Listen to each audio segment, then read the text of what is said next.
The video game business is a game in and of itself. You'll never win unless you keep moving. Staying ahead of the competition is a vital but complicated process, and a few poor decisions could lead to your game over screen.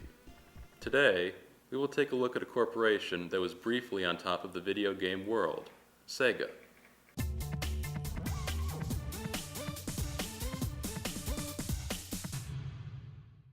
The Sega Corporation originated in 1940 in Honolulu, Hawaii as Standard Games to provide coin-operated amusement devices for servicemen. Sega released the 8-bit Master System in 1985 to compete with the Nintendo Entertainment System. Sega would rise above Nintendo in 1988 when it released the 16-bit Mega Drive, known as the Genesis when released in North America the next year. Sega began an anti-Nintendo ad campaign. You can't do this on Nintendo, Genesis does. What Nintendo? Sega helped propel itself to success with its new game and cool and hip mascot, Sonic the Hedgehog. Nintendo would quickly bounce back, however, when it released its own 16-bit console, the Super Nintendo, in 1990. Attempting to prolong the life of its Mega Drive, Sega released two add-ons, the Sega CD in 1991 and the 32X in 1994. Both were gimmicky curiosities that failed to extend the life of the Mega Drive, thanks to the hype of the upcoming Sega Saturn, Sony PlayStation, and Nintendo 64. The 32-bit Sega Saturn was released in the West in 1995, preceding Sony and Nintendo's consoles.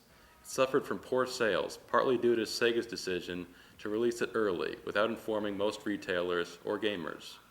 Sega's final home console was the 128-bit Dreamcast, which was released on September 9, 1999, in North America.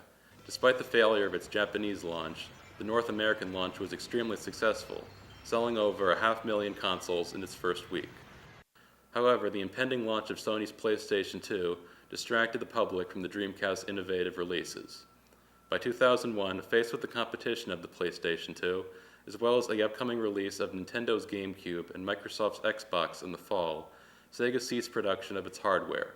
Today, Sega exclusively creates software for consoles. It is not known whether they will create any new console in the future. I spoke with Jason Cirillo, founder of RoboTube Games, for his opinion on Sega and Nintendo joining forces. Well, I will say one thing about Sega, in that they may have had financial troubles around the time when the Dreamcast failed, but they had the good sense to partner with Nintendo. It was good sense on their part because they're doing pretty well now, and it's what fans always dreamed of. From a cultural recognition standpoint, Sega would be destined to always be in the shadow of its former arch-rival, Nintendo. Now Sega games are not only prevalent on Sony, Microsoft, and Nintendo consoles, but now Sonic has appeared in at least 3 games with Mario. While Sega may not be the profit giant it once was, it won't be dead anytime soon. This is Mark Theroux reporting for DemTech.org.